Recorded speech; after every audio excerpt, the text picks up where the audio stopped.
పంచభూతాలలో ఒకటైన నీటిని పరిరక్షించుకోవాలని, భవిష్యత్తులో నీటి కోసం యుద్ధాలు జరగకుండా ఉండేలా జాగ్రత్తలు తీసుకోవాలని పీఠాధిపతి డాక్టర్ ఉమర్ అలీషా పిలుపునిచ్చారు. శుక్రవారం ఉదయం కాకినాడ బోట్ క్లబ్ వద్ద గల కవిశేఖర డాక్టర్ ఉమర్ అలీషా స్వామివారి విగ్రహ ప్రాంగణంలో ఏర్పాటు చేసిన పక్షుల చలివేంద్రం, మజ్జిగ చలివేంద్రం, పశువుల చలివేంద్రాలని పీఠాధిపతి డాక్టర్ ఉమర్ అలీషా స్వామి వారి అమృత హస్తాలతో ఆవిష్కరించారు. పీఠాధిపతి డాక్టర్ ఉమర్ అలీషా స్వామివారు అతిథులకు, కార్యకర్తలకు, సభ్యులకు, బాటసార్లకు మజ్జిగ పంపిణీ చేశారు. పశువుల చలివేంద్రం వద్దకు వచ్చిన ఆవుకు స్వామివారు ఆహారం, నీరు అందజేశారు. పీఠాధిపతి డాక్టర్ ఉమర్ అలీషా స్వామి మాట్లాడుతూ ఆధునిక యాంత్రిక ప్రపంచంలో జీవ వైవిధ్యాన్ని కాపాడాలని పిలుపునిచ్చారు. మానవాళికి ఈ మండు వేసవిలో మంచినీరు, మజ్జిగ, చలివేంద్రాలతో పాటు నోరు లేని పక్షులకు, పశువులకు కూడా ఉభయ తెలుగు రాష్ట్రాల్లో అనేక చలివేంద్రాలను ప్రారంభిస్తున్నామని అన్నారు.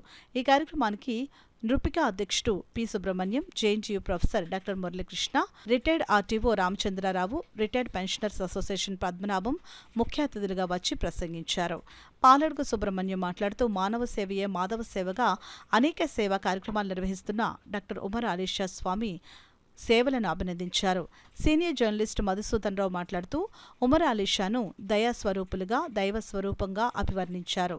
ఈ కార్యక్రమంలో పీఠం కన్వీనర్ పేరూరు సూరిబాబు, పీఠం సెంట్రల్ కమిటీ సభ్యులు ఏవివి సత్యనారాయణ, పీఠం కమిటీ సభ్యులు సలాది రమేష్, మండా ఎల్లమాంబ, కాకినాడ లక్ష్మి, పేరూరు బాబ్జీ, అన్నపూర్ణ, కె వీరభద్రరావు, మరిసె నాగేశ్వరరావు, అమ్మాజీ దంపతులు, చిల్ల వెంకటరెడ్డి, షేక్ అమీర్ బాషా తదితరులు పాల్గొన్నారు.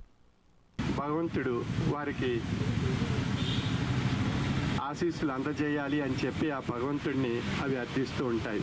ఆ విధంగా మనం ప్రత్యక్షంగా భగవంతునికి సేవ చేయలేకపోయినా మనం ఈ రూపంగా పశుపక్షాదులకు దాహర్తిని తీర్చి వాటికి కావలసిన ఆహార పదార్థాన్ని సమర్పించి భగవంతునికి సేవ చేసుకున్నట్లుగా మనం భావించుకోవచ్చు.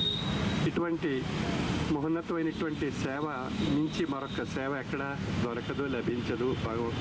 అంచేత మనం భగవంతుని ఆలయంలో భగవంతుని అర్థించే సేవ కన్నా పశు పక్షాదులకు దాహర్తిని తీర్చి ఈ వేసవిలో ఆ యొక్క సేవ చేసుకోవటం అది గొప్ప విశిష్టతగా భగవత్ సేవగా తెలియబడుతుంది. కనుక ప్రతి ఒక్కరూ వారి వారి యొక్క ఇంటి ముందు కొన్ని పాత్రల్లో కొన్ని మంచినీళ్లను, ఆహార పదార్థాలను పెట్టినట్లయితే అవి స్వీకరిస్తాయి. మనం మనుషుల కొరకు మనం ప్రతి ఒక్కరం కూడా మన గ్రామ ప్రాంతాల్లో చలివేంద్రాలు ఏర్పాటు చేసుకుని దహార్తిని తీర్చడానికి మనం కృషి చేయవలసి ఉంటుంది. చెందిందే భగవద్గీతలో కూడా ఆయన ఏం చెప్పాడంటే, విద్యా వినయ సంపన్నే బ్రాహ్మణే కవిహస్తిని సునిచైవ స్వపాకేచ పండితాః సమదర్శిత. అంటే ఎవరైతే తనను అన్ని జీవరాశుల యొక్క ఆత్మగాను భావిస్తాడో, అన్ని జీవరాశుల్లో తనను చూసుకుని ఏ జీవరాశికి ఏ నష్టం జరిగినా తనకి జరిగినట్టుగా భావిస్తూ ఉంటాడో వాడే పండితుడు అని భగవద్గీత చెప్పడం జరిగింది. అదేదో డిగ్రీలు బట్టి ఇంకోటి బట్టి రాదు. ఇవాళ ఉమర్ అలీషా గారు వారి భక్తులు, what ever it is, fans అందరూ కలిసి చేస్తున్న ఈ కార్యక్రమం ఇదే. మనతో పాటుగా జంతువుల్ని వీటన్నిటికీ కూడా సమభావంతో తన యందును అఖిల భూతముల యందును సమహితత్వమును చెరగువాడు వాడు పండితుడు.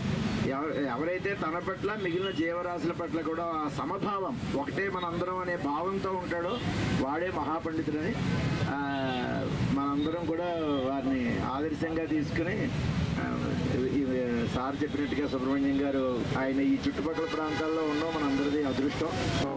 పాల్గొనే వాళ్ళం పిఠాపురంలో ఇద్దరం కలిసి మాట్లాడే సందర్భాలు ఒక డజన్ అయినా ఉంటాయి. అట్లా వారి కుటుంబం గురించి బాగా తెలుసు. వారి మతం కాని మతం అదన్నా కూడా నాకు విశేషమైన గౌరవం. ఎందుకంటే మతం కంటే మానవత్వం గొప్పదని, ప్రార్థించే పెదవుల కంటే సాయం చేసే చేతులు మిన్నని, ఇది డాక్టర్ ఎంఎన్ రాయ్ వాళ్ళ హ్యూమన్ రాడికల్ మతం. నేను ఆ కోవకు చెందిన వాడిని. నేను దేవుణ్ణి దేవుణ్ణి ఎప్పుడు పూజించను కూడా. కానీ నాకు చేతనైంది ఎప్పుడు నేను చేస్తూనే ఉంటాను. అట్లా వీరి మతం సర్వమానవ సౌభ్రాతృత్వం. అంటే ఫలాని హిందూయిజం అని ముస్లిం అని అట్లా ఉండదు. మానవుడికి సేవ చేయాలి, అదే వారి మతం. నా మతం కూడా అదే. అంచేత వారి మతం అన్నీ కూడా నా మనసుకు చాలా దగ్గరైనవి.